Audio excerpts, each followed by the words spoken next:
The 12 youth soccer players and their coach have all been rescued from the flooded cave in Thailand where they were trapped for more than 2 weeks. Their next trial awaits, a full medical examination and treatment, if necessary, to address any of several health challenges they may have faced.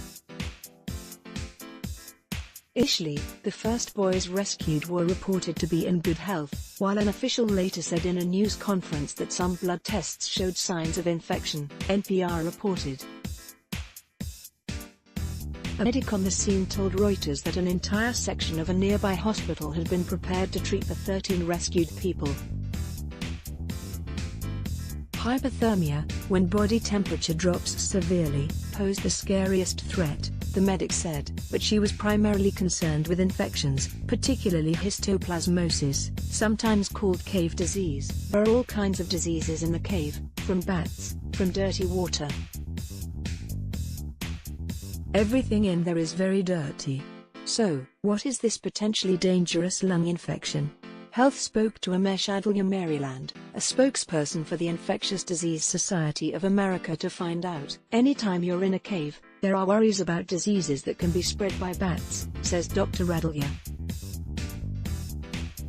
In addition to histoplasmosis, he says the boys and their coach may also be at increased risk of having contracted rabies, cryptococcosis, and gastrointestinal infections. While we don't yet know what kind of exposure to bats the soccer team faced, here's what everyone should know about cave disease just in case. Related, a 13-year-old died after a sinus infection traveled to his brain. How does that happen? What is histoplasmosis? This infection is caused by a fungus called histoplasma, which is most often found in places where there is a large amount of bird or bat droppings, like a cave. That's what's earned histoplasmosis its nicknames cave disease and spelunker's lung. Although you may not have heard of histoplasmosis before, it's actually frequently found in soil across North and Central America, including in the U.S. Histoplasmosis is particularly common in the Ohio and Mississippi River valleys. There, most of the population has been infected, says Dr. Adalya, also a senior scholar at the Johns Hopkins Center for Health Security in Baltimore. People become infected by inhaling tiny histoplasma spores. In a person's lungs, the spores can transform into yeast and spread through the bloodstream to other body parts, according to the Centers for Disease Control and Prevention, CDC.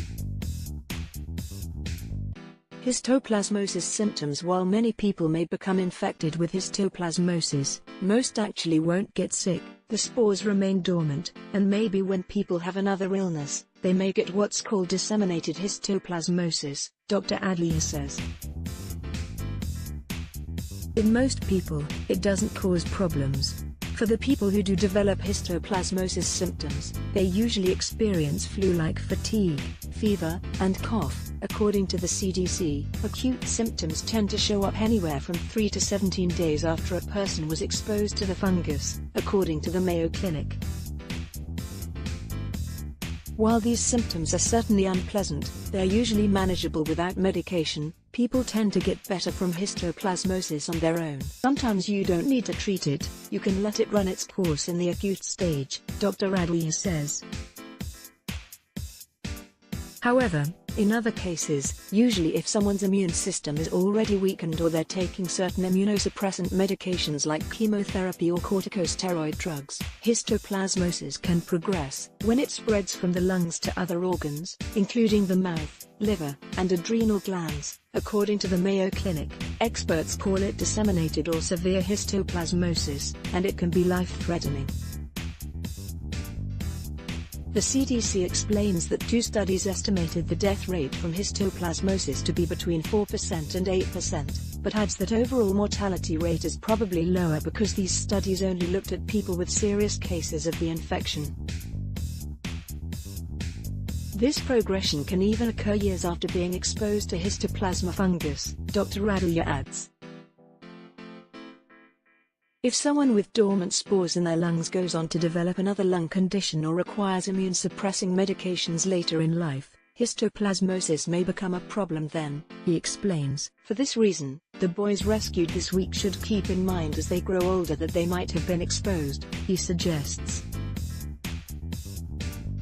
To get our top stories delivered to your inbox, sign up for the Healthy Living newsletter. Histoplasmosis treatment. Most people who develop a mild case of histoplasmosis won't need any treatment, but in severe cases, doctors usually turn to antifungal medications, either in pill or form. Treatment can last several months, Dr. Raduya says. Anyone with flu-like symptoms after coming in contact with bird or bat droppings is encouraged to talk to a doctor about how they're feeling, especially if they have a weakened immune system due to an underlying condition like HIV or AIDS, or are undergoing treatment for certain other conditions with immunosuppressant drugs.